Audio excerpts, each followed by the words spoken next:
এই পঞ্চগড় এত সুন্দর জেলা।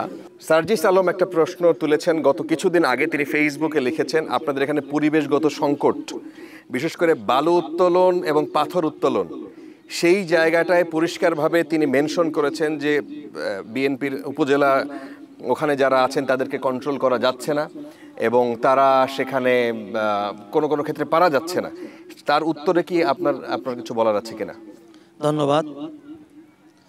আমি যে প্রশ্নটা আমাকে করলেন, আমি বলতে চাই যে বাংলাদেশের শুধু পঞ্চগড় নয়, পরিবেশ মন্ত্রণালয় থেকে বালু উত্তোলন, পাথর উত্তোলন, সেখান থেকে অনুমতি নিয়েই কিন্তু বিভিন্ন যেখানে নদী আছে বা বালু আছে, পাথর আছে, সেখানে কিন্তু তারা সরকারিভাবে যারা এই ব্যবসার সাথে সম্পৃক্ত তাদের কাছে দরপত্র আহ্বান করে। সেই দরপত্র আহ্বানের প্রেক্ষিতেই এখানে প্রশাসন যিনি লোয়েস্ট হন তাকে সেই দরপত্র প্রদান করেন এবং আমার স্পষ্ট সেটি নিয়ে সম্ভবত সেটি নিয়ে কোনো বিতর্ক নাই। সার্জিসের হাতে মাইক্রোফোন আছে, পরিষ্কার অভিযোগটা যদি আমি শুনি এবং তারপরে তার কাছ থেকে উত্তরটা যদি পাই। আমাদের আসলে এটা আমরা আমাদের জায়গা থেকে জেনেই তারপরে কথা বলেছি যে এগুলো নিয়ে অনেক জায়গায় পাথর বা বালি উত্তোলন নিয়ে বৈধ দরপত্র আছে এবং ইজারাও আছে।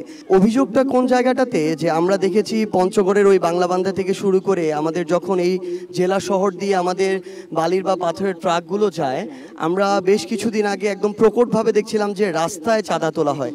যে ইজারা নিয়েছে সে কিন্তু নির্দিষ্ট একটা জায়গা ইজারা নিয়েছে, সে কিন্তু পুরো তেঁতুলিয়া উপজেলা ইজারা নেয় নাই। সো রাস্তায় দাঁড়িয়ে এভাবে যেটা করা হচ্ছিল আমরা স্পষ্ট মনে করেছি আমাদের জায়গা থেকে, এবং প্রমাণও আছে আমাদের কাছে যে এটা চাঁদাবাজি ছিল। সো আমাদের অভিযোগ ওই জায়গাটাতে এক। আর দ্বিতীয়ত হচ্ছে আমরা যদি দেখি বাংলাবান্ধা যে আমাদের পোর্ট রয়েছে সেখানেও একদম বৈধভাবে টেন্ডার আছে, শ্রমিক হ্যান্ডেলিংয়ের এই বিষয়গুলো আছে, কিন্তু এগুলোর বাইরেও এসব টেন্ডার যেগুলো লোক দেখানো, তার বাইরেও বিভিন্ন ধরনের দলীয়, আমরা বলছি না যে সবাই, আমি এটুকু বলতে পারি যে বিএনপির ওইখানে বাংলাবান্ধা ইউনিয়নের যিনি সভাপতি তিনি খুব সজ্জন মানুষ, কিন্তু ওইখানের কমিটির এমন একজন আছেন যাকে আমি কালপ্রিট বলবো, এবং সরাসরি তাদের মদদে পিছনের দরজা দিয়ে এরকম অনেক টাকা নেওয়া হয় যেটাকে আমরা চাঁদাবাজি বলবো। সো আমার ওই অভিযোগ অল্প কয়েকজনকে নিয়ে, এটার জন্য আমি পুরো বিএনপিকে অভিযোগ দিব এটা নয়, কিন্তু বিএনপিকে যেটা করতে হবে তাদের জায়গা থেকে ওই মানুষগুলোকে ওন করা যাবে না এবং তাদের বিরুদ্ধে তদন্ত সাপেক্ষে ব্যবস্থা নিতে হবে। এই বিষয়ে কিন্তু আমরা দিনের পর দিন আমরা জেলা প্রশাসনের সভা করেছি এবং জেলা প্রশাসক পুলিশ প্রশাসনের সভা করেছি। সেখানে জেলা প্রশাসক এবং পুলিশ প্রশাসনকে আমি আশ্বস্ত করেছি যে আপনি যে নিয়মে এখানে আমাদের বালু উত্তোলন করা দরকার সেই নিয়মের বাইরে কেউ যদি কোনো নিজের ব্যক্তি স্বার্থ চরিতার্থ কোনো ধরনের এখানে নিয়মের বাইরে করতে চান, সেইখানে আপনার আইনগতভাবে যেটুকু সিদ্ধান্ত নেওয়া দরকার সে আইন প্রয়োগ করবেন।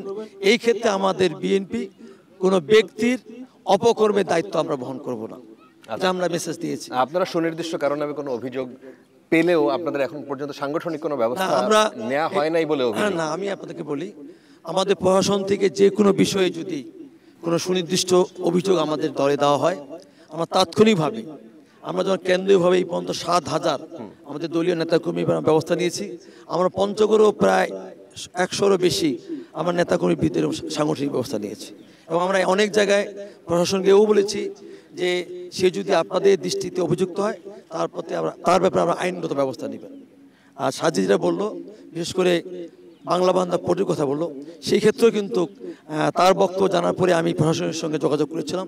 সেইখানে প্রশাসনের উদাত্ত আহ্বান জানিয়েছি যে আপনি যেই ব্যক্তি হোক, যে কালপিট, যে সমাজকে কলুষিত করছে, যে দুর্নীতি সম্পৃক্ত হচ্ছে, সে যেই হোক, আমি মনে করি আমরা বিএনপি সেই ব্যক্তির দায় দায়িত্ব বহন করব।